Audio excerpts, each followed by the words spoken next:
China binantaan ang Pilipinas. Ibalik ang US Typhoon missiles o kung hindi, magbabayad ang Pilipinas. This is a highly dangerous move and an extremely irresponsible choice for its own people, the people of the other Southeast Asian countries, and regional security. Ang tensyon sa pagitan ng China at Pilipinas ay muling tumindi matapos maglabas ng mabigat na pahayag ang Beijing na hinihingi ang agarang pagbawi ng mga Typhoon missile launchers ng Estados Unidos sa Luzon. Sa kabila ng diplomatikong tono, ang mensahe ay tila isang babala. Ang hindi pagsunod ng Pilipinas ay posibleng magdulot ng mas seryosong krisis sa rehiyon. Bakit pinapabalik ng China sa US ang Typhoon missile ng Pilipinas? Takot na nga ba ito sa bago nating sandata? Yan ang ating aalamin.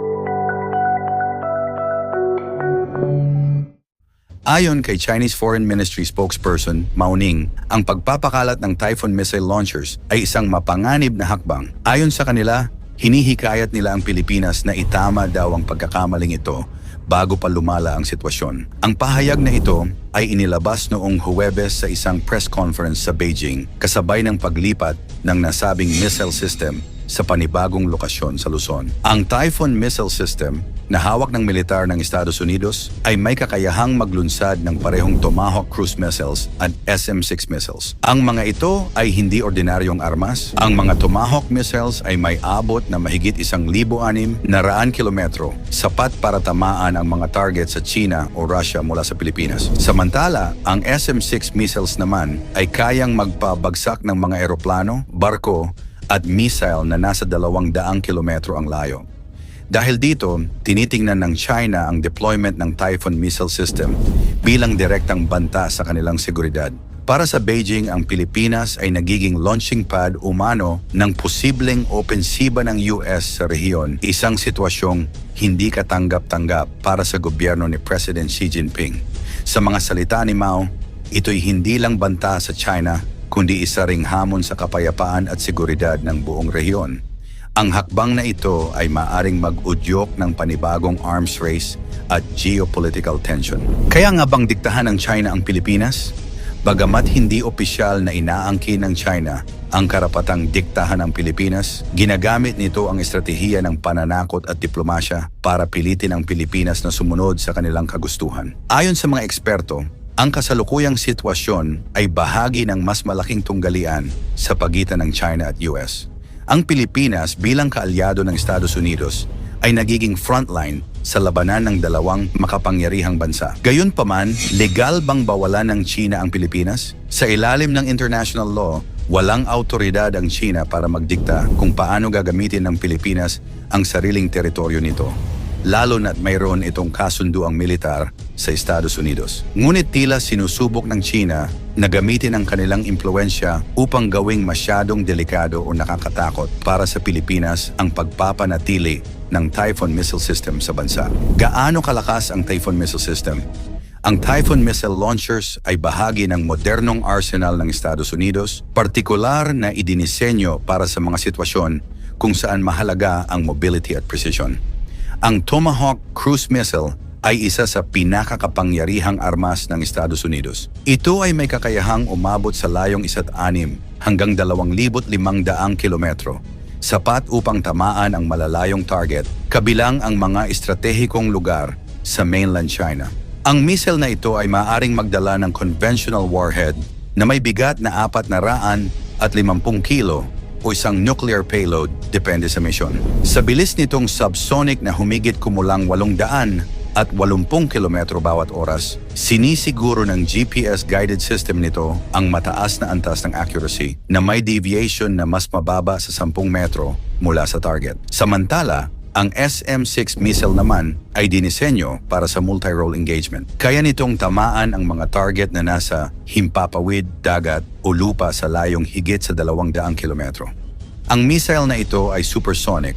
Umaabot ang bilis nito sa 3,700 kilometro bawat oras at gumagamit ng explosive fragmentation warhead upang sirain ang mga target nito.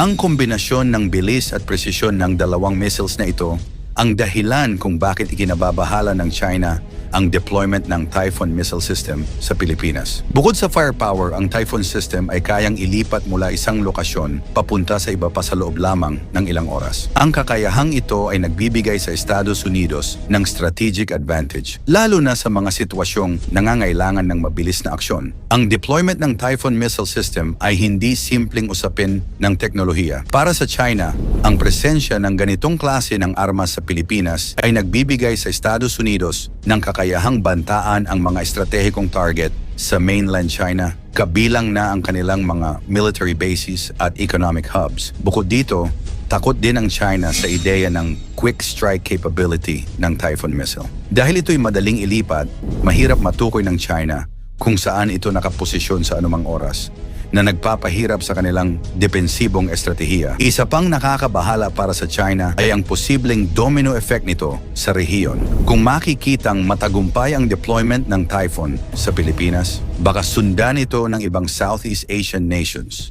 na lalong magpapahina sa impluwensya ng China sa rehiyon. Ano ang sinabi ng US sa issue?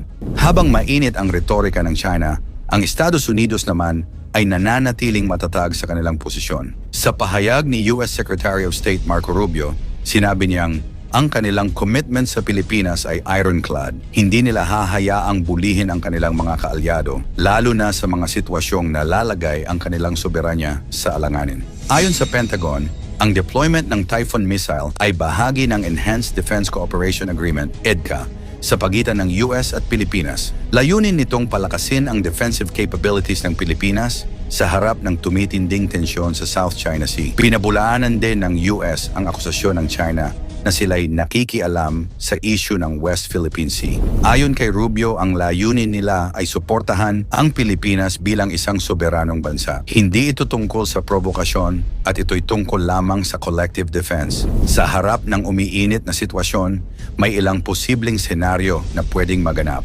Una ay ang pagpapatuloy ng deployment. Kung hindi papansinin ng Pilipinas ang banta ng China, maaring magpatuloy ang deployment ng Typhoon missile system sa iba't ibang bahagi ng Luzon. Posibleng tumugon ang China sa pamamagitan ng pagpapadala ng dagdag na military assets sa West Philippine Sea. Ikalawa ay economic sanctions o pressure. Maaaring gamitin ng China ang kanilang economic leverage laban sa Pilipinas. Halimbawa, maaaring hadlangan nila ang trade relations o mag-impose ng sanctions na makakaapekto sa ekonomiya ng bansa. At ikatlo, ang direct confrontation.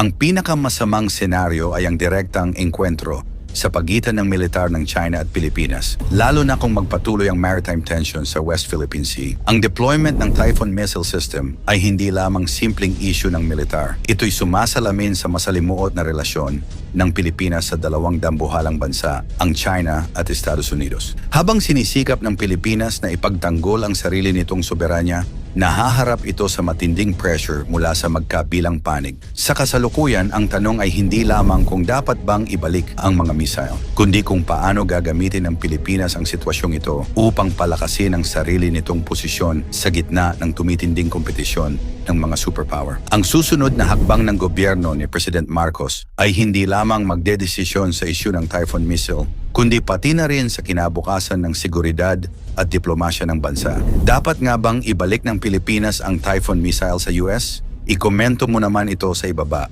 Huwag kalimutang i-like at i-share. Maraming salamat at God bless.